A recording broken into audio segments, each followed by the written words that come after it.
HCU ఇష్యూని deal చేయడంలో CM Revanth Reddy విఫలమయ్యారా? అందుకే అధిష్టానం మీనాక్షి నటరాజన్ను రంగంలోకి దింపిందా?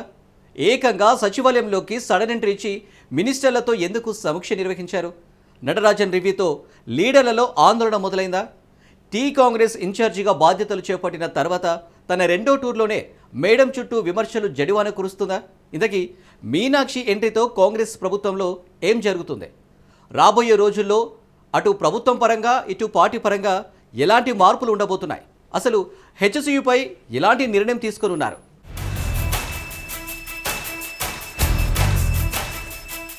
హెచ్సియు భూముల వివాదంపై మీనాక్షి ఫోకస్. సచివాలయంలోకి ఎంట్రీ ఇచ్చిన మీనాక్షి.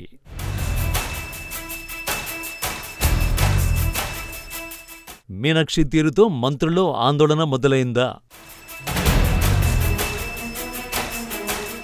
కాంగ్రెస్ పార్టీ రాష్ట్ర వ్యవహారాల ఇన్ఛార్జి మీనాక్షి నటరాజన్ సచివాలయంలో సమీక్షలు నిర్వహించడంపై విమర్శలు వ్యక్తమవుతున్నాయి. ఆమె ఏ హోదాలో సమీక్షలు సమావేశాలు నిర్వహిస్తున్నారని పలువురు ప్రశ్నిస్తున్నారు. గాంధీభవన్కు పరిమితం కావలసిన మీనాక్షి నటరాజన్ షాడో సీఎంగా సచివాలయంలో సమీక్షలు పెడుతుంటే అసలు CM Revanth Reddy command control సెంటర్లో సమీక్షలు చేసుకోవడంపై విస్మయం వ్యక్తమవుతోంది. ఢిల్లీ నుంచి ప్రత్యేకంగా తెలంగాణకు వచ్చిన మీనాక్షి నటరాజన్కు రాష్ట్ర ప్రభుత్వ కార్యకలాపాల్లో పార్టీ ఇన్ఛార్జిగా ప్రత్యక్షంగా జోక్యం చేసుకోవడం, సచివాలయంలో మంత్రులు అధికారులతో సమీక్షలు నిర్వహించడం రాజ్యాంగ విరుద్ధమని తెలియదా అని పరిశీలకులు విమర్శిస్తున్నారు. CM Revanth Reddy command control సెంటర్లో సమీక్షలు నిర్వహించడం, పార్టీ ఇన్ఛార్జి సచివాలయాన్ని తన కార్యక్షేత్రంగా మార్చుకోవడంపై పలు అనుమానాలు వ్యక్తమవుతున్నాయి.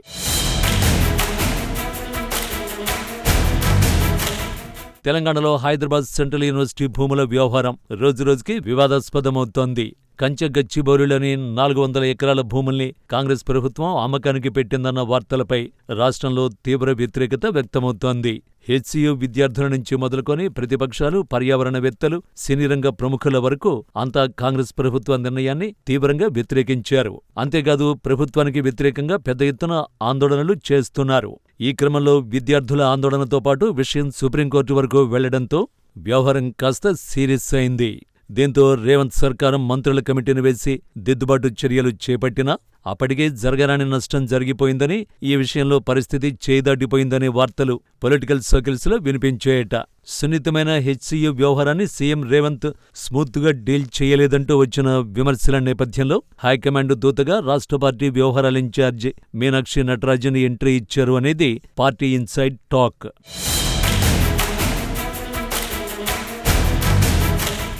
మరోవైపు భూముల వివాదంలో బీజేపీకి అనుకూలమైన నిర్ణయాలు తీసుకుంటున్నారనే ఆరోపణలు వెల్లువెత్తాయి.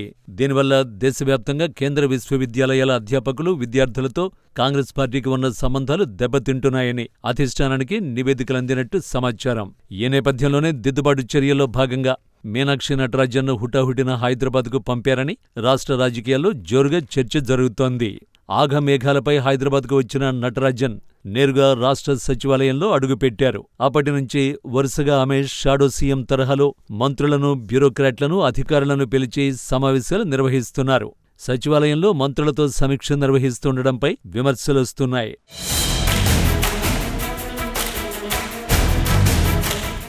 మీనాక్షి నటరాజన్ రాష్ట్ర ప్రభుత్వ ప్రతినిధిగా వ్యవహరిస్తున్నారనే విమర్శలు కూడా వ్యక్తమవుతున్నాయి.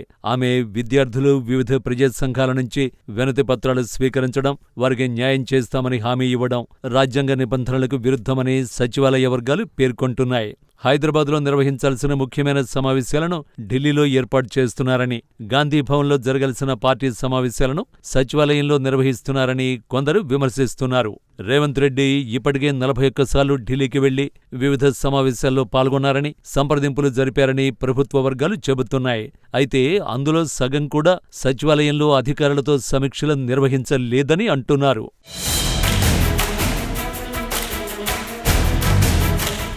పార్టీ రాష్ట్ర వ్యవహారాల ఇన్ఛార్జిగా ఉన్న మీనాక్షి నటరాజన్ సచివాలయానికి వచ్చి మరీ అధికారిక సమీక్ష నిర్వహించారంటే తమ ప్రభుత్వ సమర్థతపై అధిష్టానానికి నమ్మకం లేదా అన్న సందేహాన్ని వ్యక్తం చేస్తున్నారట మంత్రులు. అందులోనూ హెచ్సియు భూముల వ్యవహారాన్ని సరైన పద్ధతిలో తాము డీల్ చేయలేకపోయామా అన్న డైలమాలోనూ పడ్డారట అమాత్యులు. అయితే మీనాక్షి నటరాజన్ అధికారిక కార్యక్రమాల్లో కలుగు చేసుకోవడం హెచ్సియు భూముల వ్యవహారానికే పరిమితమవుతారా, లేదంటే ఇకపై అన్ని ప్రభుత్వ వ్యవహారాల్లో ఆమె తలదూరుస్తారా అనే అనుమానాలను వ్యక్తం చేస్తున్నారట మంత్రులు. ఇలా పార్టీ ఇన్ఛార్జి సచివాలయానికి వచ్చి అధికారిక సమీక్ష నిర్వహించడంతో ఇప్పటికే ప్రజల్లోకి తప్పుడు సంకేతాలు వెళుతున్నాయని ఆందోళన చెందుతున్న ప్రభుత్వ పెద్దలు, మంత్రులు ఇలాగే కంటిన్యూ అయితే మాత్రం కష్టమేనన్న అభిప్రాయాన్ని వ్యక్తం చేస్తున్నారట.